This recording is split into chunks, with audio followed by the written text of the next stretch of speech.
Hi, welcome to Booking Through Life. This is Mary, and today I'm up at the mountain cabin. Not my mountain cabin, but we're renting a mountain cabin. I live in the desert, but we have a beautiful mountain range called the Santa Catalinas, and it's about a 40-minute drive from our house to come up to what's called Mt Lemmon. And there's a small town on top of Mt Lemmon called Summer Haven.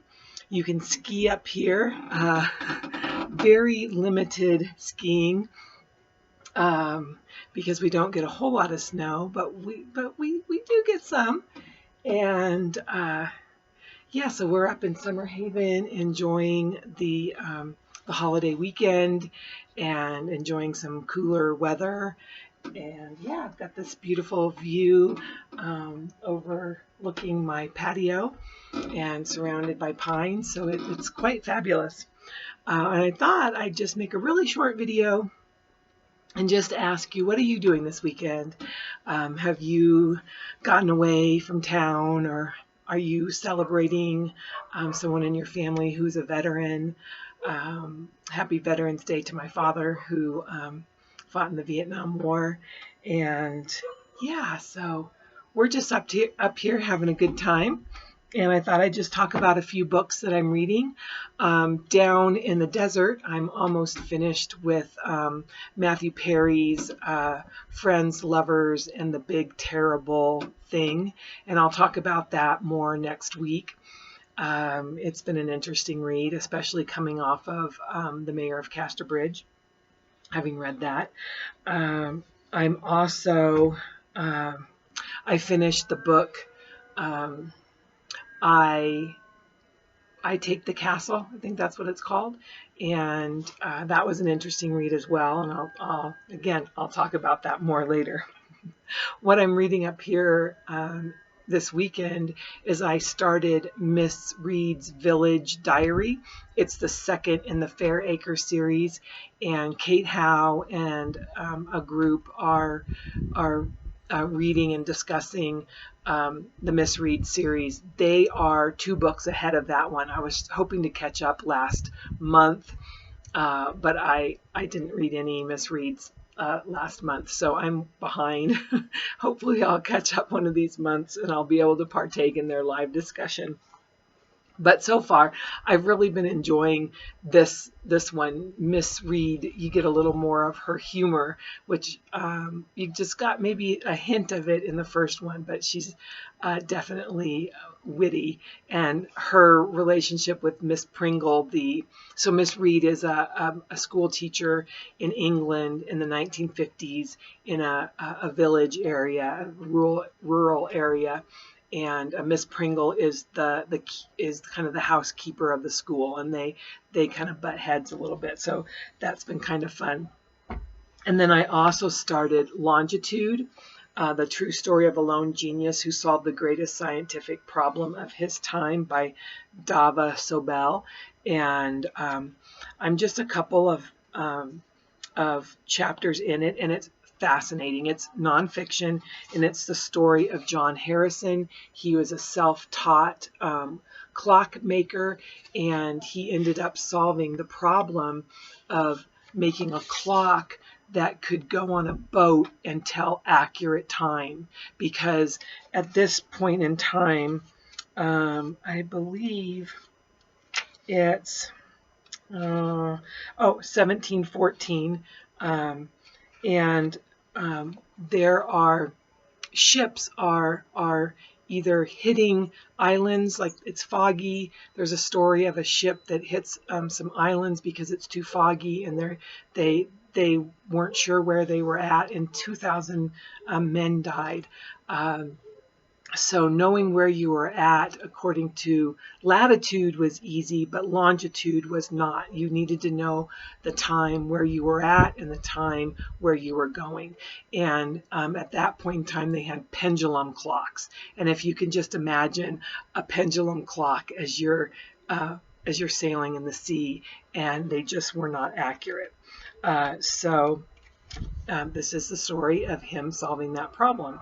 and there's some twists and turns because the king, I can't remember, maybe George III, sorry, don't remember, um, is giving quite a bit of money if you can solve this problem. And it's controversial that a non-scientific gentleman has solved the problem of longitude. And so anyway, this was recommended by someone from BookTube, and I mentioned it in a previous video, and I can't think of it who it is off the top of my head, so I apologize. But yeah, I recommend this book, especially for Nonfiction November. And then I brought up Rhys Bowen's Royal Blood. That's the 4th in the Royal Spinus series, but I'm not going to get to that.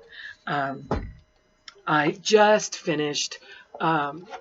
So Ray Bradbury's The Golden Apples of the Sun is a collection of short stories. I have not finished the whole book, but Art from Bookshelf Odyssey has a short Ray Bradbury short story book club, and we're discussing the stories on Discord. And we're reading Sound of Thunder, and I just finished that, and that was pretty good. And it made me wonder if Michael Crichton was inspired to write Jurassic Park after reading A Sound of Thunder. And then I think it was a movie called The Butterfly Effect. I also wondered if that was inspired by Ray Bradbury. So that's quite an interesting story. I recommend reading it. And then I apologize for language here, but welcome to the Ice Cube by Blair Braverman. And this is set in Norway, and she has learned, she knows how to drive sled dogs and give tours. And she learned that she was doing that in Alaska, and now she's very young, and this is her true account of being in Norway.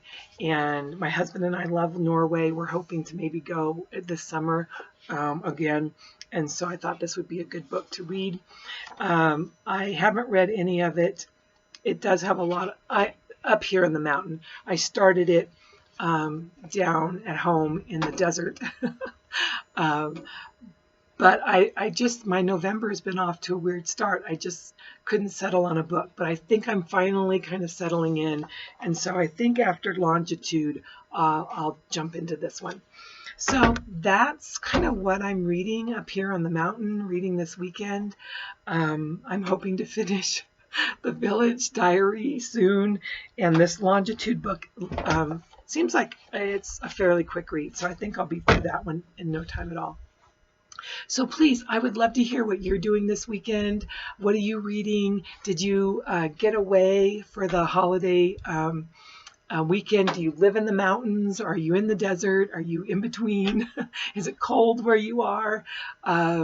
It was below freezing up here on the mountain. It's about 40 down in the valley, but right now it's quite nice. As you can see, I just have a little lightweight flannel on. So again, I'd love to hear from you. Please comment. Feel free to like. That's always encouraging. And if you haven't subscribed, please subscribe. I'm getting close, or I'm in the 90s. So it's kind of amazing and exciting. So thank you to everyone who has subscribed. And I think that's about it. I left my tea over on the railing, so I'm going to go and get that. I hope you're having a lovely day, a lovely weekend, and I'll see you on Monday. Bye.